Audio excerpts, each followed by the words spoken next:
Hi, in today's video I'm going to show you how to create a ZFS encrypted disk image on Linux. This will be much like a truecrypt container so that you can mount it and unmount it and keep your information secure.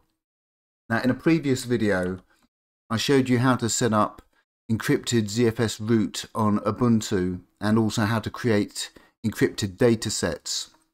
And if you have a look at this video and follow along, you'll see in the accompanying notes the file that you actually have to edit when you before you install Ubuntu, which is user share ubiquity sys-setup. And in that file, what you have to do is add a particular bit of code which will enable ZFS encryption for root, and we can also use that to then create ZFS encrypted datasets. So that's the first step, is you actually need to have ZFS set up on Ubuntu. Now, after we've done that, what I'm going to do is actually take you through all the steps needed to create a disk image, encrypt with ZFS, and how you can unmount and mount it. So first of all, what I'm going to do is come across and list the datasets and show you there's nothing created so far apart from the default configuration, which is to have two data sets. We have the B pool and the R pool. B pool is where this is the boot pool, where all the boot information is installed, and then we have the R pool, which is the root and your home directory. So what we're going to be doing is creating another ZFS pool and attaching it to a disk image and encrypting it and being able to mount and unmount it with a passphrase.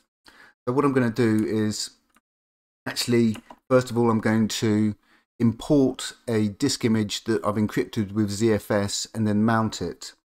So I've created a disk image with DD and I'm storing it in my home directory documents disks diskimage.img, and the name of the pool that we created was called crypt.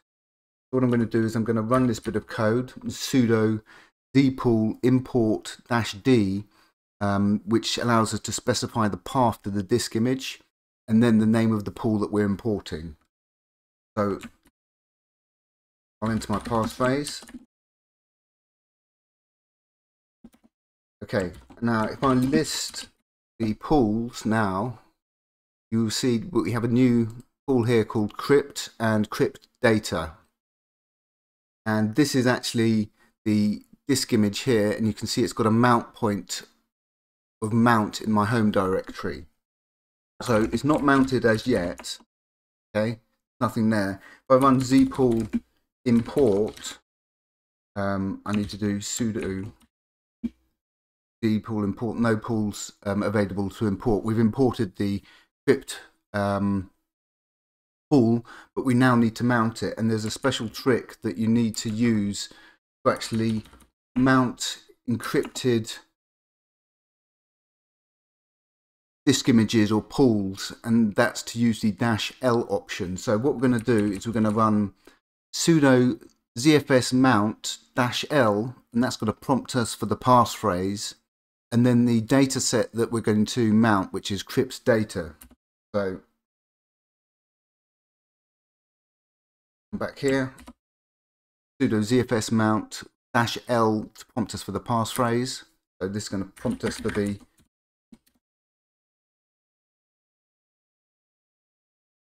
that's prompted us for the passphrase. And if I now open my mount directory, you'll see I have my sensitive information, which is actually stored inside a Git repository. And the advantage of this is you could now do an rsync backup with the container mounted, so that you back up your sensitive information via rsync. Or if you didn't want to have it backed up with rsync, you would just unmount it. So what we've done is we've mounted that file is actually a disk image that's been encrypted with ZFS, and we've set a mount point, and we can now mount and unmount it. So I can unmount this, ZFS unmount script data,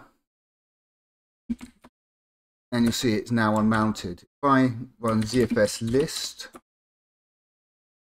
you'll see that the script ZFS pool is still imported, so I can export the pool. If I export the pool, sudo zpool export script, and run ZFS list again, you'll see that the crypt data pool is no longer imported.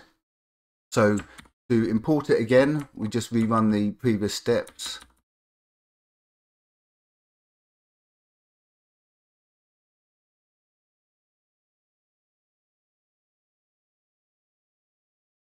We run sudo zpool import with the -d option, the path to the disk image and the name of the pool. Okay. ZFS list. You see the pool is now imported and ready to be mounted. And again, to mount it, we run sudo ZFS mount with the -l option and then the name of the pool that we created. Okay. Into the passphrase.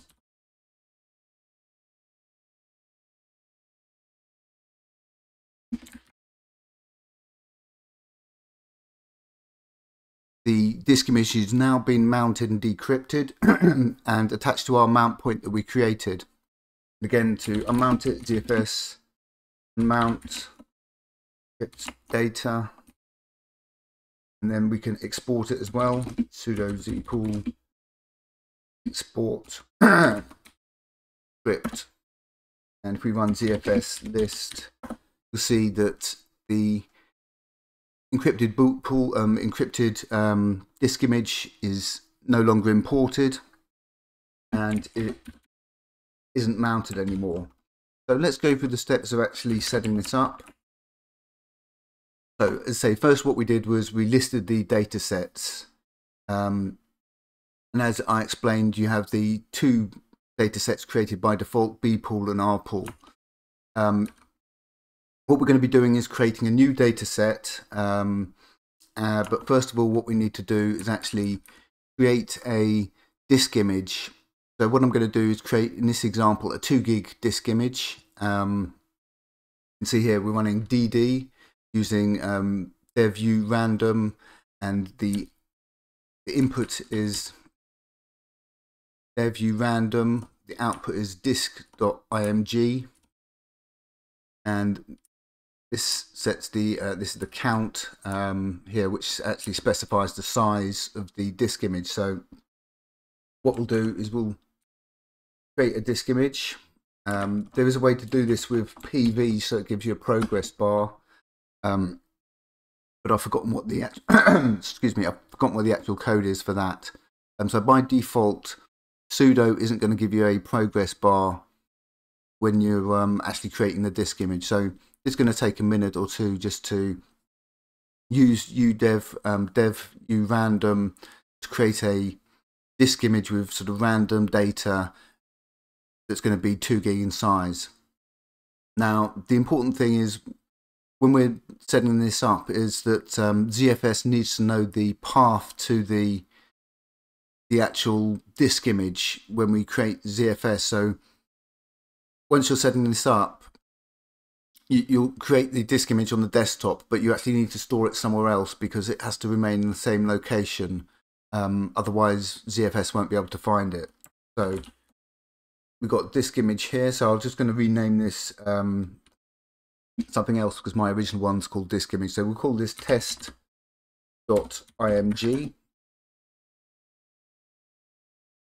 Test.img.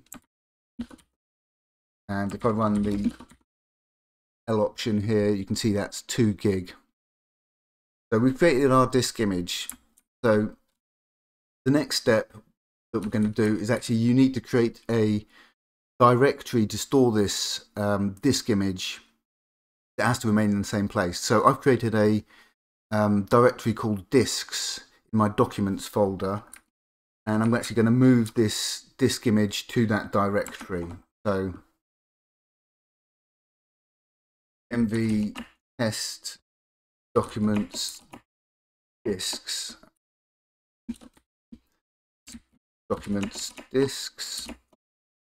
and you'll see I have my disk image that I showed you in a previous bit of the video, and now this new test disk image. So after we've done that, what we're going to do is actually create a mount point. So this is going to be the location in the file system where the disk image is going to be mounted. So for the previous video, I set it up to be mounted at mount in my home directory. So I'm going to create a new folder called something like test in my home directory, which will actually mount this to. So directory p test, see, got the test directory there. So next step is to create the encrypted pool and set the mount point. So what we're going to do is actually run sudo zpool create, and we're going to create a zpool for this disk image. I've already created one called crypt, so I'm going to call it something else. I'll call it example test. So sudo zpool create test, and what we need to do is put in the full path to the disk image we created. So home, username, documents, disks, test. That's going to create the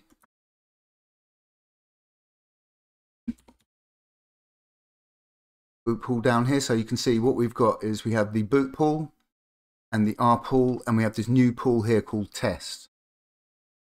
So after we've done that, what we need to actually do is create a data set at crypt at the name of the pool and set the mount point.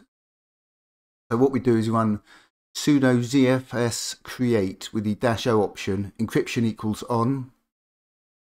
We set the key format to a passphrase, and then we set the mount point.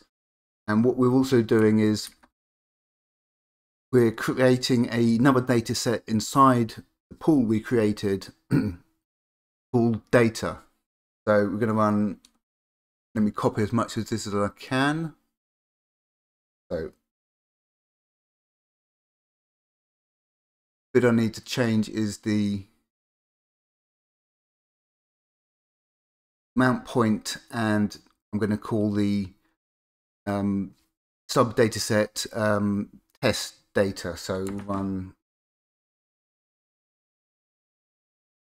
oops, that,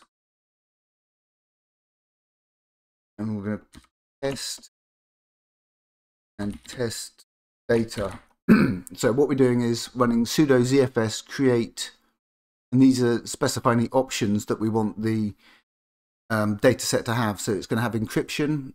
The key format is going to be a passphrase. We're setting the mount point. You need to set the full path to the mount point. And again, the pool we just created was called test, and inside that pool we're creating a data set called data. So it's now prompting us for the passphrase we want, so I'll just call it test.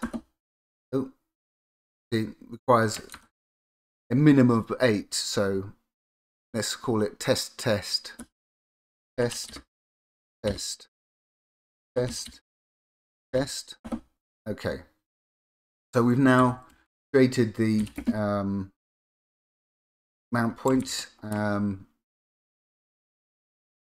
Right, so what we need to do next is change the permissions on the mount point. So if I come across to the terminal,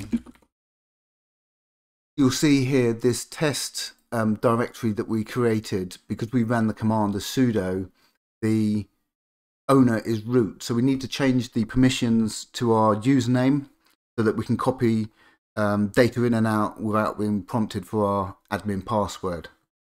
We're going to do that with the chown command, sudo chown, and its username change chown with the -r option, which is recursive, and then our username and the mount point. So chown r username, the mount point. So that's going to be test.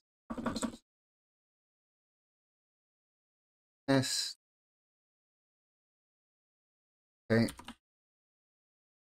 So that's now changed the permissions. What we're also going to do is use change mod 700 test.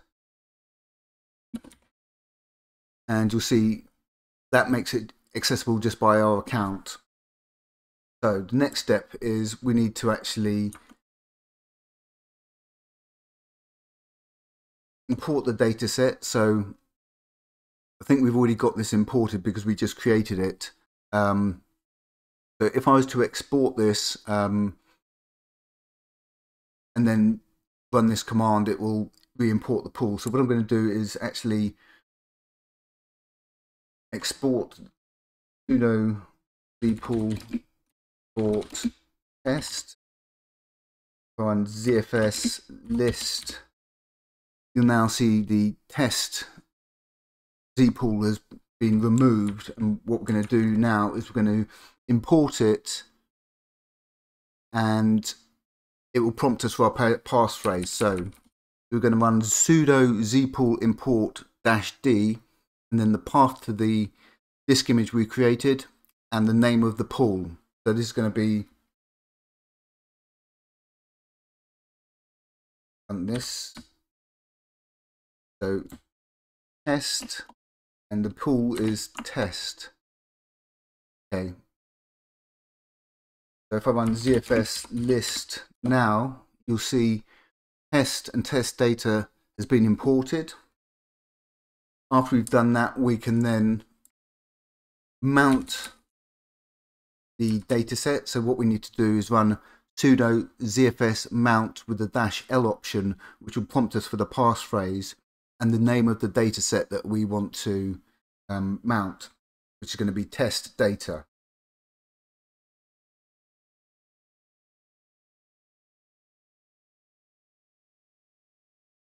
Run test. Oh, is it already mounted? Okay.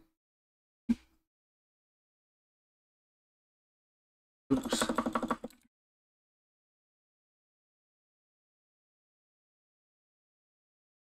Look and see what's mounted.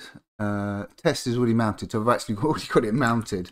So what I'm going to do is I'm going to unmount it and then mount it and show you the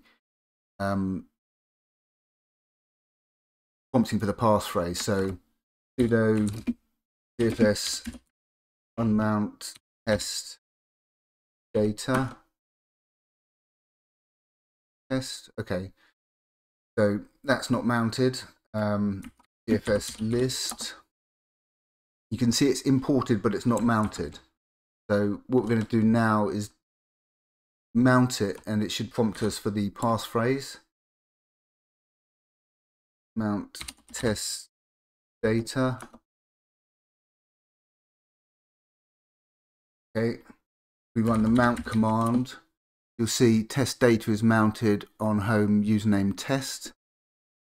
So what I can do is I can come into test and I can go touch file. See the file has been created in test, and what I can do now is unmount that. Sudo ZFS unmount test data. You get auto completion for the zpool names, which is nice. If I look inside test now, see there's nothing there. So what I'm going to do now is mount it. Oops.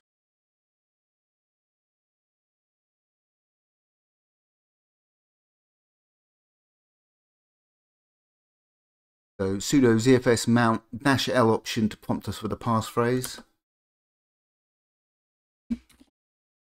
Must have been cached. Must have been sort of cached the passphrase or something. But I can unmount it. Sudo ZFS unmount test data, and then I can export it, sudo zpool import test data. Oops, it should be export test. That's been exported, and then I'll import it again. So again, to import this, what we run is this command, sudo zpool import, with the -d option and the path to the disk image and the name of the pool. So that's going to be test. I run ZFS list. You'll see the zpool has been imported along with the sub data set of data, which is where that's actually set up. So if I list test, there's nothing in there as yet. It's been imported, but it's not been mounted. We'll then mount the data set. Sudo ZFS mount -L to prompt us for the passphrase and the test data encrypted pool.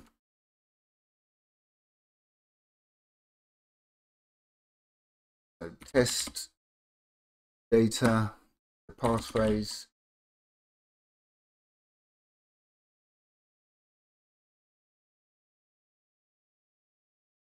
and we can see we have the file is now visible inside the mounted container. So very easy to do once you have ZFS set up. So let's quickly have a look at the steps. First of all, we list the data sets that we have on the system with ZFS list. We then create the disk image with dd by running sudo dd if dev urandom off equals the name of the disk image we're creating. BS is I think it's the size of how it sort of creates stuff in 1 megabyte chunks, and the count is the size, in this case a 2 gig container. Once we did that, we created a directory to store the disk image, in this case documents disks, and we moved the disk image into that directory. We then created the mount point, which in this example was test, in our home directory. We then created the zpool crypt and attached it to the disk image by running sudo zpool create crypt, which is the name of the zpool or test in the new one I just showed you, and the path to the disk image that we created. Now the next step is we run sudo ZFS create with the -O option, turned on encryption, key format passphrase, and set the mount point and the name of the pool and the data set we're creating, which would be like test data or crypt data, and that will prompt you to create a passphrase for the encrypted container, and it's got to be more than, as you saw, 8 characters. Excuse me. So we did that.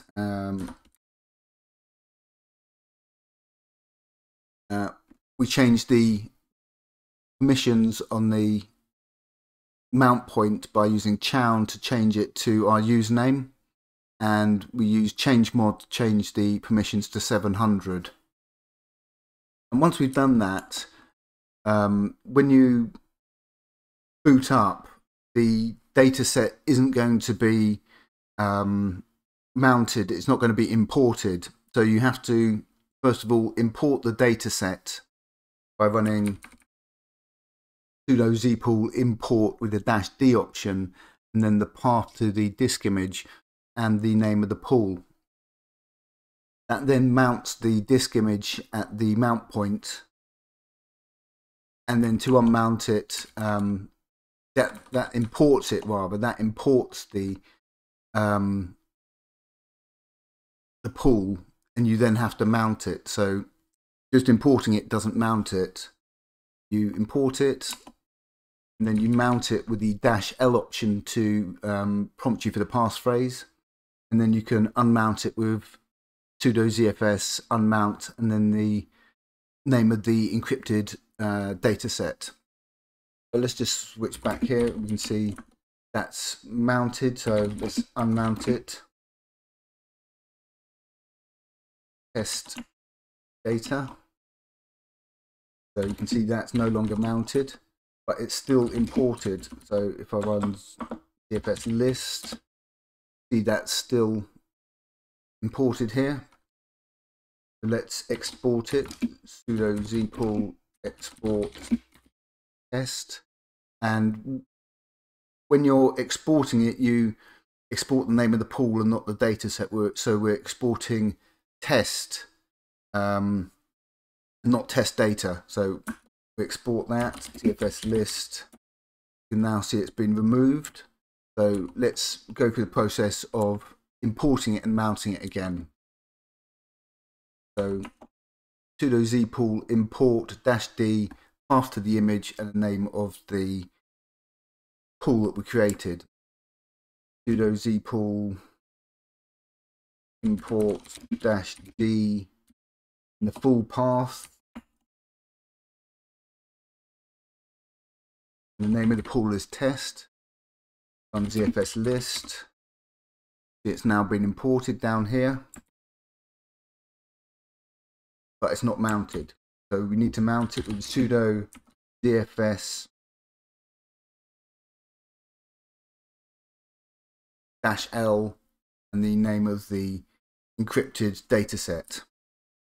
Sudo ZFS mount -L to prompt for the passphrase test data passphrase. Okay, so it's mounted there. So what we're going to do is just unmount it. Sudo ZFS unmount test data ZFS list. It's here, and we can also just destroy this now. So sudo ZFS destroy test. Okay, so we need to run that with the -R option to also destroy the data set we created inside it. So sudo -R test.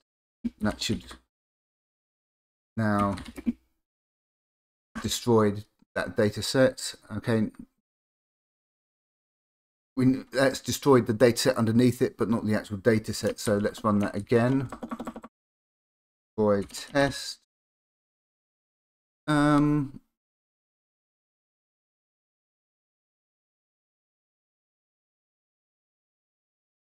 know why that's not working. Try that again.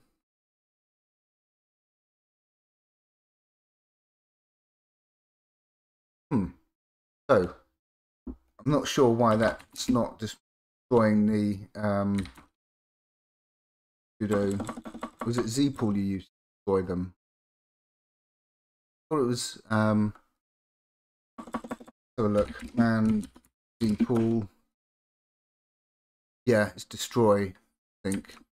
Sudo zpool destroy s ZFS list.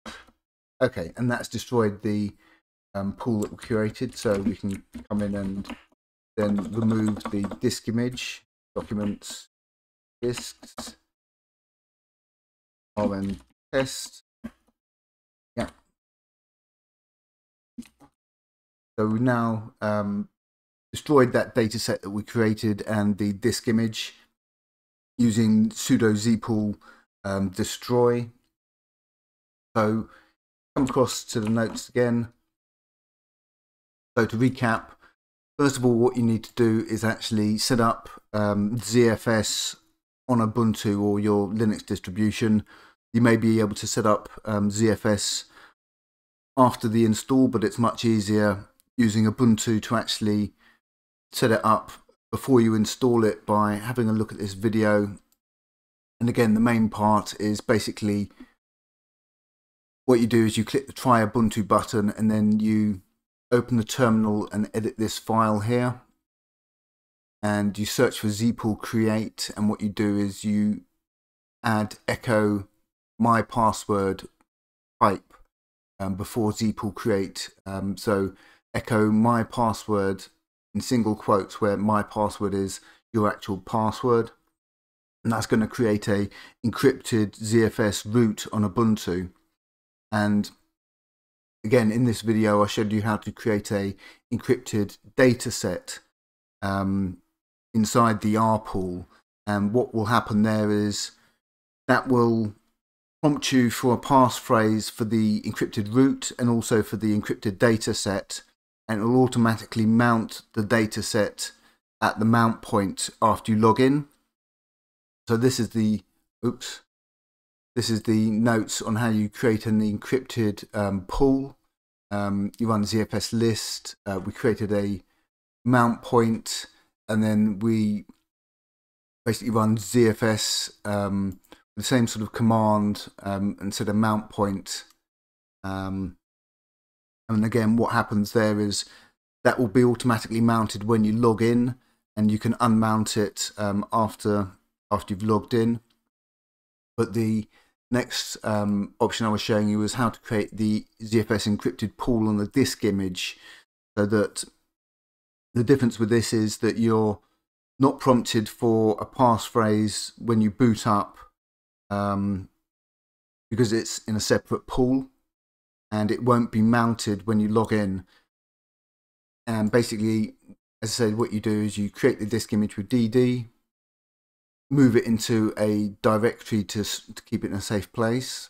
You create the mount point, you create the encrypted pool on the disk image, and then you create a data set and specify the mount point and the data set inside the pool. So we created a pool called crypt, and we're creating a data set inside that pool called data. We changed the permissions on the mount point using chown and change mod, and basically then to import the pool after we've logged in, we run sudo zpool import -d, the path to the image and the name of the pool, and we run sudo zfs mount with a -l option and the name of the encrypted dataset to mount it, and we can then run sudo zfs unmount and the name of the dataset to unmount it. So it's very handy to have a disk image that you can keep all your stuff secure in. You can mount it and you can unmount it. It's not going to be automatically mounted when you log in. So it just makes it really easy to keep your stuff secure. And again, you can mount it and then do a backup so that the files are included in the backup, or if you don't want to include them in the backup, just unmount the disk image and only the disk image will be backed up. And what I also do is I like to keep the contents inside the disk image under a Git repository that I can push via SSH to another machine, so that I also have another sort of form of backup outside the encrypted disk image. So those are the steps.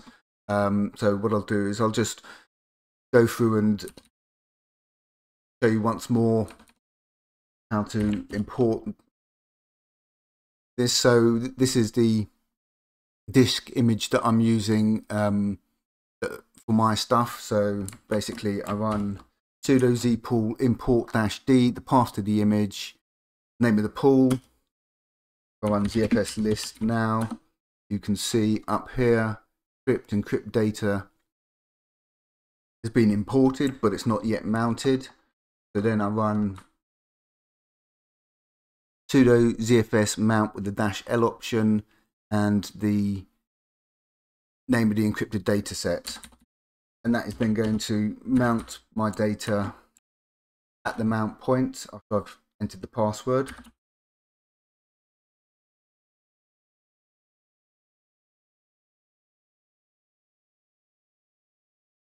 Let's mount.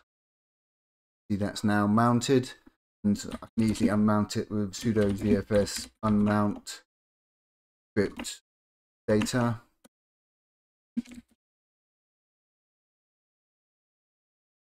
It's now unmounted, but it's still imported. See here, it's still imported. So I'll run sudo zpool export script, and you can see the pool is no longer visible. So again, if I want to go through and import it, it's just a matter of, first of all, after you've booted up, you just run this command.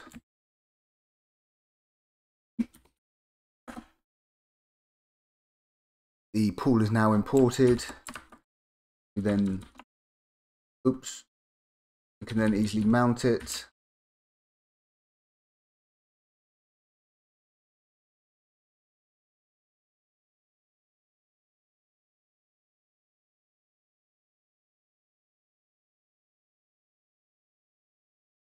It's mounted and unmounted.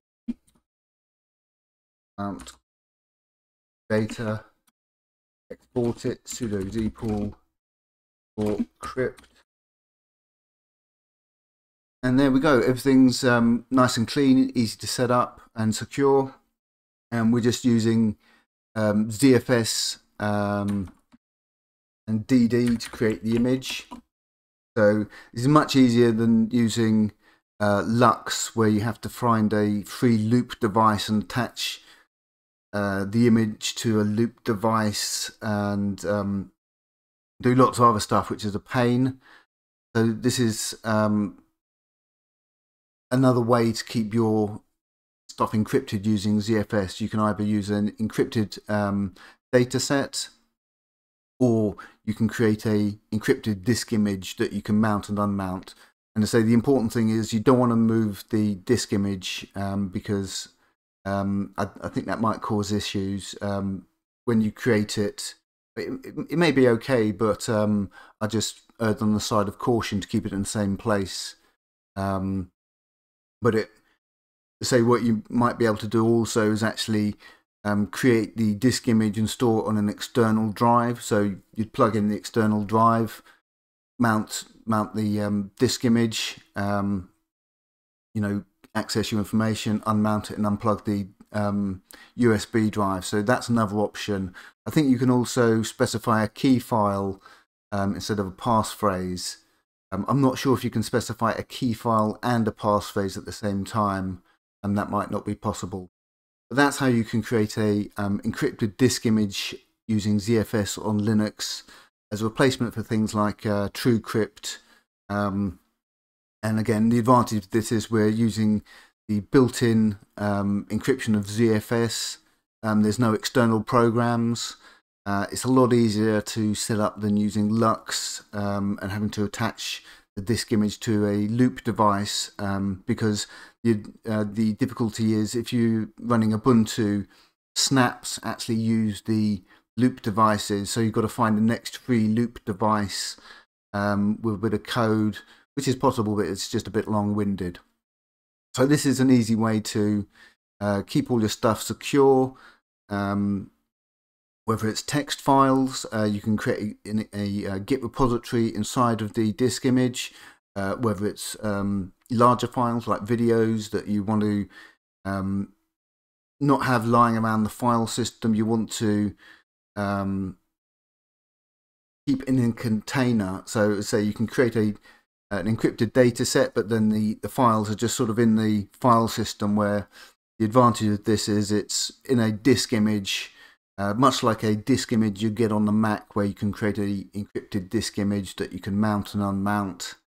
And it's very easy to import and export the pool on the encrypted data set, on the encrypted disk image.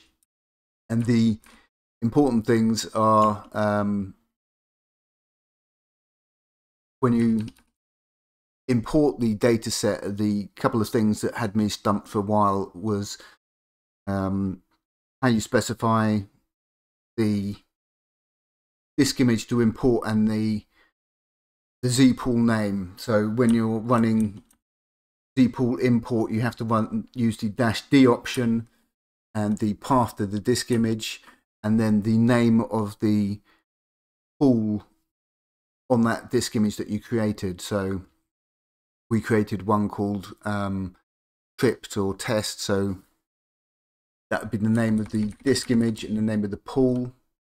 So that's the -d option, which is needed to actually tell ZFS where the disk image is and what the pool is. And the other thing that had me baffled for a while was running sudo ZFS mount. You need the -l option, which prompts you for the passphrase. And what we did was we created a pool called like crypt, and a data set inside it called data. And we're actually mounting the it's the data set that we're actually mounting, not the whole pool.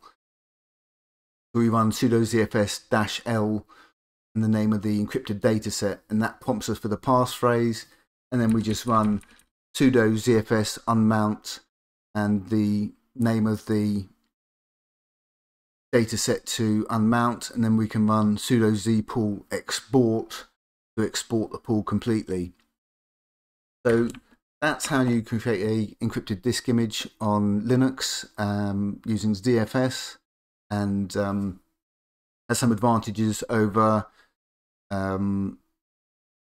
just in creating a regular data set, because it's sort of, you know, inside a disk image, all the contents inside a disk image, opposed to being on the file system and then just mounted. So just makes it feel a bit more secure, whether it is or not. It's exactly the same sort of process, but it's just a different way of doing it. We're keeping it inside a container instead of actually on the file system.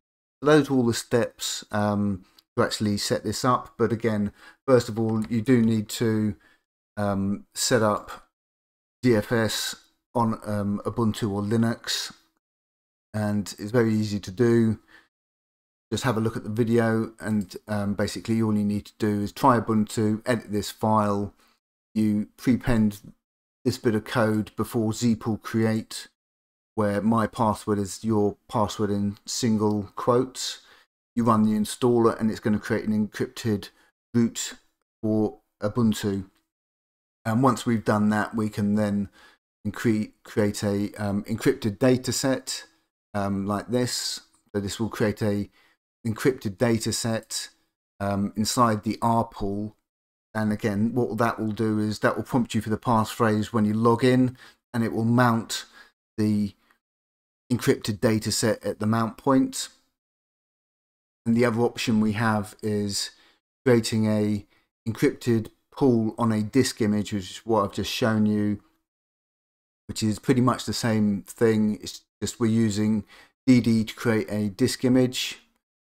We're then putting that in a location. We're creating a pool on the disk image as opposed to a drive on the system.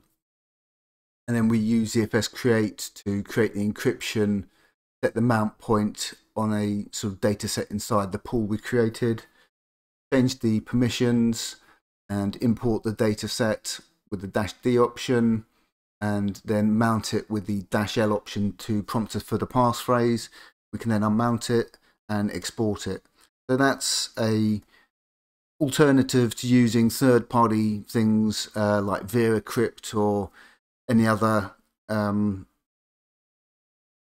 of truecrypt sort of alternatives. You can roll our own and use the built-in tools so that we have more control over how this is created. And you can also use other ZFS options like compression, duplication on the data set, so you can duplicate the data, you can compress it with different algorithms. So if you have a look, FreeBSD actually has a good section on ZFS. Come to the FreeBSD handbook, and you scroll down here. There's a whole section on the ZFS file system, so you can get a lot of information here. And for Oracle ZFS, there was a whole section which I can't now find, but okay, administration guide, this might be it. Loads up, yeah. So there's a whole section on the Oracle site about GFS settings, snapshots, creating pools, storing pools, that sort of thing. Those are two good resources for learning about GFS, the FreeBSD handbook or the Oracle guide. But it's quite easy to get into, and it's a lot easier to set up than using Lux to create encrypted disk images, where I say the problem with that is you've got to attach the disk image to a free, what are they called? I've forgotten what they're called now. You have to, sort of like a node kind of thing. It's like a free, let me find the thing. I've got actually got a example of using Lux. That's it, Lux encrypted container. Okay.